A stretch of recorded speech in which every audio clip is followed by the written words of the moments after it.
Okay, I'm very happy to have on the Goldstein on Gelt Show, Robert Pagliarini, who has an amazing job. In fact, his job is very much like my job. He is also a certified financial planner. He, interestingly, deals with people who are dealing with windfalls, things like inheritances, when they win a lawsuit or they have a business sale or even win the lottery. And one of the things, Robert, I kind of wanted to start out with, which is an issue that I face all the time, is when people come to me and they get an inheritance and they don't know what to do. What's the first thing you normally suggest someone does when he gets a big sum of money like an inheritance? That's a great question, Doug. And I would say the very first thing someone should do is to take a long and deep breath. And then very quickly after that long and deep breath, you really have to change your mindset a bit. And what I mean by that is you have to take control. And that does not mean that you have to have all the answers. For sure, you're not going to have all the answers. That's why you're going to have a team of people who help you. But there is this thing that happens when you decide at that moment that this is your money and it's your responsibility, and that all of the decisions are going to be yours. It puts you in a place of empowerment, and it makes sure that you know that you are responsible for this and nobody else is. I think. Oh my gosh, that is very scary. Let's stop right there, because someone hearing this who gets a big sum of money who's never dealt with anything, wouldn't he just say, "Wait a second, can't I just hire someone to take control? Because I don't even know what to do." Yes, in fact, you can hire someone, but it's not necessarily to take control. If you give up control, and I've seen this too many times, if you simply relinquish the responsibility to somebody else, what often happens is that you basically get taken advantage of. And that's what we do not want to have happen. When I say take control, it just is a shift in your mind to say, okay, this is a new experience for me. I understand it's really scary, and I understand that I really don't know what I'm doing. But by taking control, that means I'm going to find people who can help me. That I'm not going to just let other people make all of the decisions on my behalf.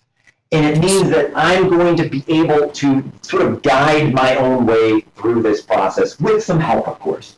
So what you're describing is not necessarily, like you said, knowing all the answers, but hiring people to help you. So the problem is, when I work with business owners, they normally tell me the number one most difficult thing that they have to do is to hire staff.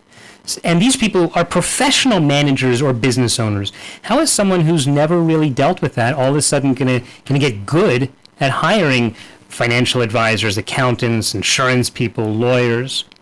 Yeah, the first thing I would say is definitely take your time, because when you have a windfall, whether it's from an inheritance or a lawsuit or maybe a business sale, the decisions you make before and even right after you get this money could be some of the most important financial decisions that you make in your entire life. So you want to make sure that you have a good team who can guide you through this process. And finding that good team, it's not always easy. So take your time, interview a lot of people, have discussions, make sure you print out some interview questions. And there's a lot of those kinds of questions you can find online on how to interview financial advisors, how to interview tax people. You want to be really comfortable with them, with their personality. Research their background, their experience, their education. Make sure, and this is such an important one, at least in the United States, you can go on Broker Check, which is a website that basically looks at if your advisor that you're interviewing, if they've had any regulatory problems. That's a no-brainer. Go on there, check it out. Make sure that your advisor has a clean slate before you start doing business with him or her. Right. In fact, interestingly, on that topic, there was just an update in the rule that all advisors have to put a direct link to their broker check on their own website.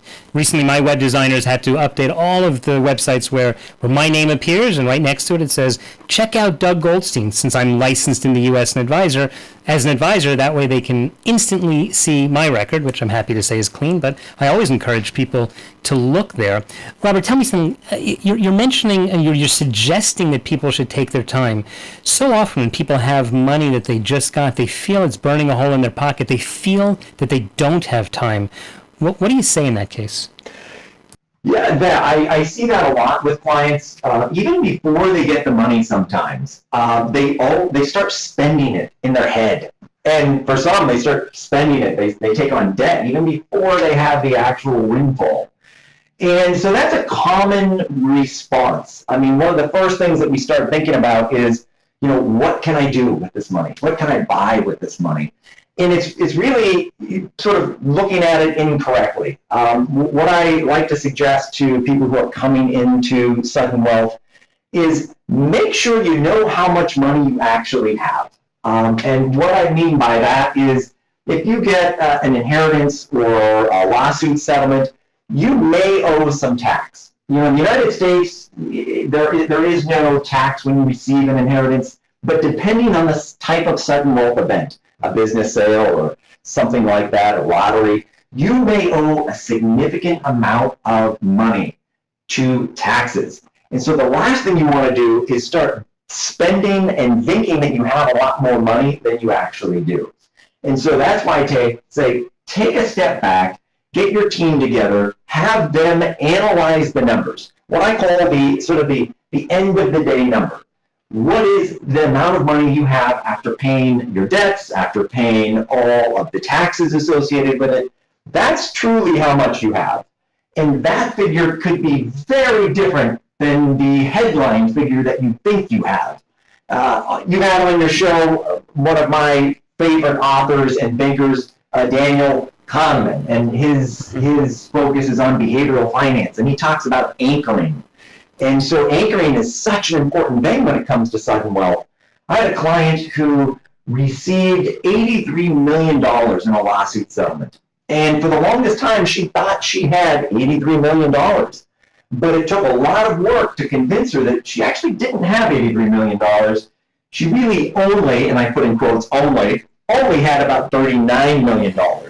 And that was because of all the taxes she had to pay.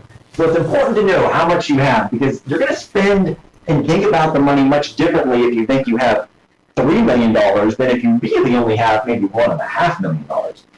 Right, that is definitely a big difference. We're talking with Robert Pagliarini, who is an expert in dealing with lump sum distributions that people get from many sources. He wrote the book, in fact, called The Sudden Wealth Solution. Robert, let me just mention that for people who also would be interested in hearing the interview with Daniel Kahneman, as well as any interview, including this one, that we've done here on the Goldstein on Gelt Show, all of our interviews are turned into videos and appear on YouTube. So you can simply go to YouTube and look up Goldstein on Gelt and Daniel Kahneman, or pretty soon you can look up Goldstein on Gelt and Robert Pagliarini. So let's dig into one of the emotional issues that people have when they get a lot of money, and that is all of a sudden everyone becomes their best friend, or their relatives come in and say, hey, now that you've got only $33 million, could you help me out a little bit? What do you advise people to do in that case? Yeah, you'd be surprised at how often that becomes a big issue. And when you talk about sudden wealth or the lottery or some of these other forms of windfalls, you'll often hear horror stories from people, and they don't consider it so much of a blessing as more of a curse. And the reason for that is it's not because this newfound money that they have, it's not because they can afford things that they couldn't before, or that they can go on trips, or that they can quit their job. Those are all positive things for the most part. The reason people feel so negative sometimes about sudden wealth is what it does to their relationships. And I've seen this time and time again, and almost on a daily basis with my own clients, where they will get phone calls, they will have friends and neighbors, they will have distant relatives knock on their door or text them in the middle of the night, begging and pleading for money, for help. And it can be really, really difficult for people to say no. It's one of the hardest words in the English language to say, and is no.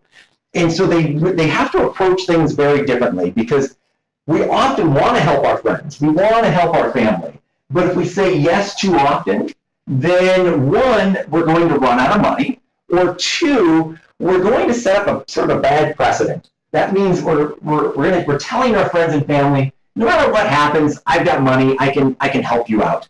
And that's the wrong approach to take. You want to make sure that you don't overpromise anything, and that when someone does come asking for help, that you have a system in place, that your immediate reaction is not yes. It's, well, I don't know, let me check with my team. And that's where a good financial advisor like you can come in, Doug, where you can be the bad guy. And I'm often the bad guy, which means that... Been there, done that, yeah. Yeah, it happens all the time. My client will, be asked, hey, can you loan me some money? And they'll say, well, you have to talk to my financial guy. And then I get the phone call, and I have to say, well, no, that doesn't seem like something that we're going to be able to do. And it just puts people on notice that you're not just someone who's going to be writing some blank checks all the time, that there's a system in place. So that's really important to do. That is really important. Robert, I know there are a lot of very important steps, and unfortunately, in our extremely short amount of time, we're not going to be able to find out about them. But tell me in the last few seconds, how can people learn more about your ideas and keep track of what you're doing and follow you? Yeah, I would say the best place to go is suddenwealthsolution.com. There you can look at the book, you can buy it on an iPad or Kindle version of it there. And it's lots of tools, lots of free videos and resources there. Okay, so we will put a link to that at the show notes of today's show at goldsteinongelt.com. Robert, thanks so much for your time. Thank you. You've been listening to the Goldstein on Gelt Show with money maven Doug Goldstein. Doug's weekly radio show is heard around the world, but if you miss it, you can download the podcast at www.goldsteinongelt.com. The Goldstein on Gelt Show gives you up-to-date financial ideas so you can get on the path to financial freedom. If you'd like your questions answered on the air or off, send Doug an email to doug@profile-financial.com. It's your money for your future, so join Doug every week to build your wealth on the Goldstein on Gelt Show.